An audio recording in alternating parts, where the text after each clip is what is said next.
नमस्कार सगळ्यांना, स्वागत आहे तुमचं माझ्या यूट्यूब चॅनलवर। आज मी तुम्हाला करून दाखवणार आहे मस्त असा स्पेशल घरगुती मसाला। तुम्ही हा मसाला एकदा बनवून ठेवला तर वर्षभर आरामात टिकते आणि व्हेज आणि नॉन व्हेज कोणत्याही भाजीला तुम्ही वापरू शकता। अगदी अप्रतिम या मसाल्यामुळे भाजी बनवून तयार होते। तुम्ही भाजीमध्ये लसूणची पेस्ट जरी टाकली आणि हा मसाला टाकला तरी छान भाजी बनवून तयार होते। इथे मी सर्वात आधी 100 ग्रॅम खसखस घेतलेली आहे, बघू शकता तुम्ही। त्यानंतर 50 ते 70 ग्रॅम इथे आपल्याला मिरे घ्यायचे आहे, बघू शकता तुम्ही। मस्त असे काळे मिरे घेतलेले आहे। तुम्ही इथे मिऱ्याची क्वांटिटी कमी जास्त करू शकता। तुम्हाला जर खूप जास्त मसाला तिखट आवडत नसेल तर तुम्ही कमी जास्त करू शकता, थोडे कमी सुद्धा करू शकता। त्यानंतर इथे मी 9 ते 10 अख्खे हळकुंड घेतलेले आहे, बघू शकता तुम्ही। तुम्ही इथे हळकुंड तुमच्या आवडीनुसार कमी जास्त करू शकता, पण मसाल्याला एवढे व्यवस्थित होतात। त्यानंतर 20 ग्रॅम मी इथे दालचिनी घेतलेली आहे। 10 ग्रॅम हिरवी वेलची घ्यायची आहे आणि 100 ग्रॅम मी इथे सोप घेतलेली आहे।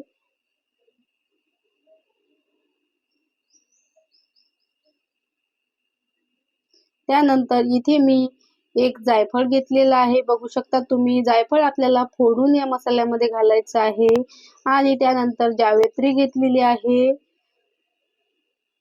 त्यानंतर आपल्याला इथे चक्रफूल घ्यायचं आहे। चक्रफूल मी इथे 100 ग्रॅम ते 120 ग्रॅम असं आहे। त्यानंतर इथे आता आपल्याला 120 ग्रॅम शहाजिरे घ्यायचे आहे, बघू शकता तुम्ही। आणि आपले जे भाजीचे साधे जिरे असतात ते आपल्याला इथे 100 ग्रॅम घ्यायचे आहे। तुम्ही हे जिरे थोडेसे कमी जास्त करू शकता। त्यानंतर 100 ग्रॅम इथे आपल्याला लवंग घ्यायचे आहे। लवंग सुद्धा तुम्हाला थोडं कमी तिखट आवडत असेल तर लवंग तुम्ही इथे थोडीशी कमी करू शकता। त्यानंतर इथे मसाला वेलची 10 ग्रॅम घ्यायची आहे आणि हिंग घेतलेला आहे। इथे मी हिंगाचे 2 खडे घेतलेले आहे। अशा पद्धतीचा जो काळा हिंग असते तो आपल्याला या मसाल्यामध्ये वापरायचा आहे। छान चव येते मसाल्याला, त्यामुळे हिंग आपल्याला हा नंतर तेलामध्ये तळून घ्यायचा आहे। त्यानंतर इथे मी पावशर कांदा घेतलेला आहे, छान असा वाळलेला मी इथे कांदा घेतलेला आहे। तुम्ही या कांद्याला 1 दिवस उन्हामध्ये दाखवून नंतर मसाल्यामध्ये वापरू शकता। त्यानंतर 200 ग्रॅम मी इथे मिरची घेतलेली आहे। बेडकी मिरची आणि लवंगी मिरची मी मिक्स करून 200 ग्रॅम घेतलेली आहे। दगडफूल सुद्धा मी इथे 120 ग्रॅम घेतलेला आहे आणि तेजपान घेतलेला आहे। तेजपान तुम्ही तुमच्या आवडीनुसार इथे कमी जास्त करू शकता। त्यानंतर इथे मी पावशर धने घेतलेले आहे। धने आपल्याला मस्त असे सुगंध येणारे गावठी धने वापरायचे आहे। मसाल्याला खूप छान चव येते आणि वास सुद्धा मस्त येते दळून आणल्यावर मसाल्याचा। त्यानंतर इथे मी खोबरं घेतलेलं आहे। इथे आता आपल्याला मस्त असे पांढरे शुभ्र खोबऱ्याच्या वाट्या बघून घ्यायच्या आहे, कारण आपल्याला मसाला जो आहे तो वर्षभर स्टोर करायचा असते, म्हणून चांगल्या क्वालिटीचेच आपल्याला सर्व इथे मसाले वापरायचे आहे। इथे मी 6 वाट्या घेतलेल्या आहे, तुम्ही एखादी वाटी इथे कमी सुद्धा करू शकता। त्यानंतर इथे मी सर्व खोबरं जे आहे जाड किसणीने किसून घेतलेलं आहे।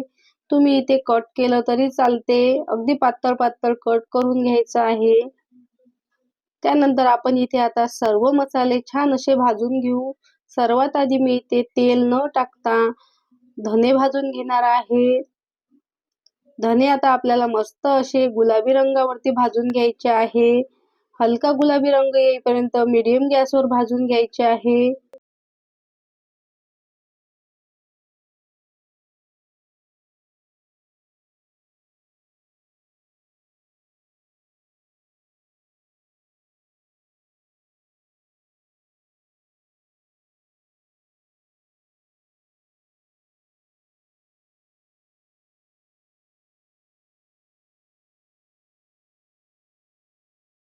बघू शकता तुम्ही, इथे मी धने जे आहे ते छान असे मस्त गुलाबी रंगावरती भाजून घेतलेले आहे।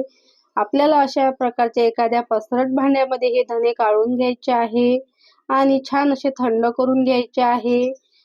यावरच आपण आता सर्व भाजून घेतलेले मसाले टाकणार आहोत. पहिले आपल्याला धने भाजून घ्यायचे आहे आणि त्यावर सर्व मसाले टाकायचे आहे. सर्वात आधी मी अगदी थोडंसं तेल घालणार आहे आणि मिरची भाजून घेणार आहे. मिरची सुद्धा आपल्याला हलकासा रंग बदलेपर्यंत भाजून घ्यायची आहे मीडियम गॅसवर.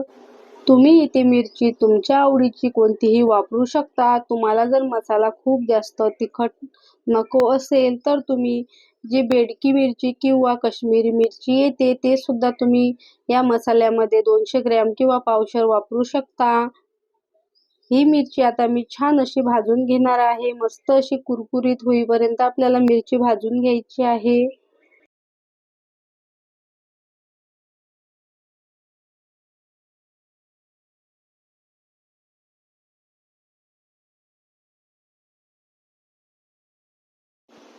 बघू शकता तुम्ही इथे मी मिरची छान अशी भाजून घेतलेली आहे. चाळणीवर आपल्याला मिरची बाजूला काढून ठेवायची आहे. त्यानंतर त्याच कढईमध्ये तेल न घालता आपल्याला खोबरं छान असं भाजून घ्यायचं आहे. छान असा गुलाबी रंगावरती आपल्याला खोबरं भाजायचं आहे मीडियम गॅसवर. आपल्याला सर्व मसाले जे आहे ते मीडियम गॅसवरच भाजायचे आहे. मस्त असे खमंग भाजल्या जातात.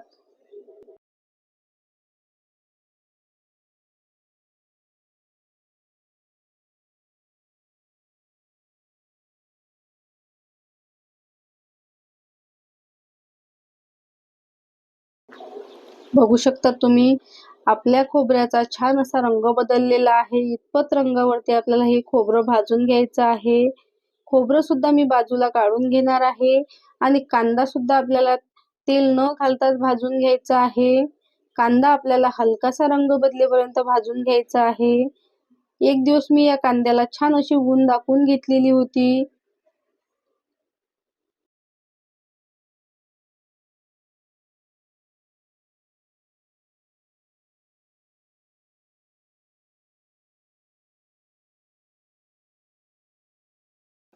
बघू शकता तुम्ही कांदा सुद्धा मी इथे छान असा भाजून घेतलेला आहे. कांदा मी इथे बाजूला काढून घेणार आहे आणि दुसऱ्या कढईमध्ये आता खसखस सर्वात आधी भाजून घेणार आहे. खसखस आपल्याला अगदी मीडियम गॅसवर छान असं भाजून घ्यायचं आहे. आता आपल्याला जे आपण धने बाजूला काढून ठेवलेले होते सर्व मसाले या धन्यावर घालून घ्यायचे आहे. त्यानंतर सोप सुद्धा मी अशाच प्रकारे भाजून घेणार आहे. यामध्ये आपल्याला साधं जिरं, शहा जिरं घालून छान अशा तिन्ही सुद्धा वस्तू आपल्याला भाजून घ्यायच्या आहे हलकासा रंग बदलेपर्यंत.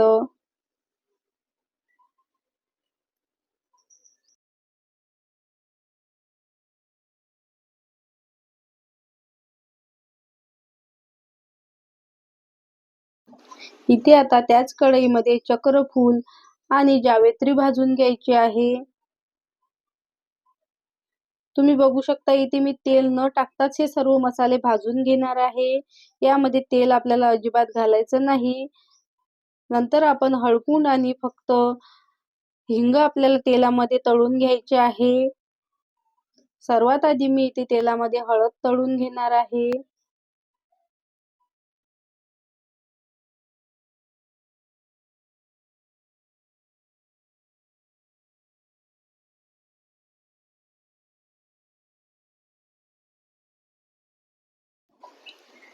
इथे आता आपली हळद छान अशी तळून झालेली आहे. लगेचच त्यामध्ये दालचिनी तळून घ्यायची आहे.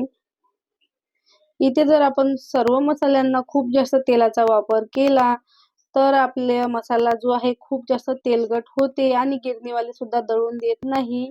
त्यानंतर इथे मी मोठी वेलची जी मसाल्याची येते ती सुद्धा भाजून घेणार आहे म्हणजेच तळून घेणार आहे आणि हिरवी वेलची सुद्धा तळून घ्यायची आहे. अगदी टाकल्या टाकल्या लगेच ती फुलायला लागते.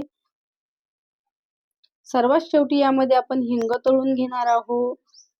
हिंग आपल्याला अशा प्रकारे तळून घ्यायचा आहे आणि त्यानंतर आपल्याला फोडून आपल्याला मसाल्यामध्ये घालून घ्यायचं आहे.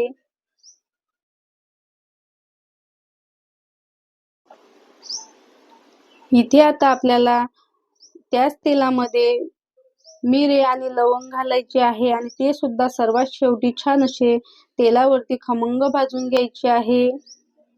यामधलं तेल आपल्याला सर्व असं कढई थोडीशी तिरपीट होऊन काढून घ्यायचं आहे. त्यामधलं तेल नितळलं की मग आपल्याला ते मसाल्यामध्ये घालायचं आहे. त्यानंतर इथे मी सर्वात शेवटी दगडफूल भाजून घेणार आहे आणि तेजपान सुद्धा आपल्याला छान असे कात्रीनं कट करायचे आहे आणि ते सुद्धा भाजून घ्यायचे आहे. बघू शकता तुम्ही मस्त असे कुरकुरीत मी इथे तेजपान भाजून घेतलेले आहे. आपण जे मसाले छान असे तेलामध्ये फ्राय करून घेतलेले होते ते सुद्धा यामध्ये घालायचे आहे आणि जायफळ जे आहे ते मी असे त्याचे तुकडे करून घालणार आहे.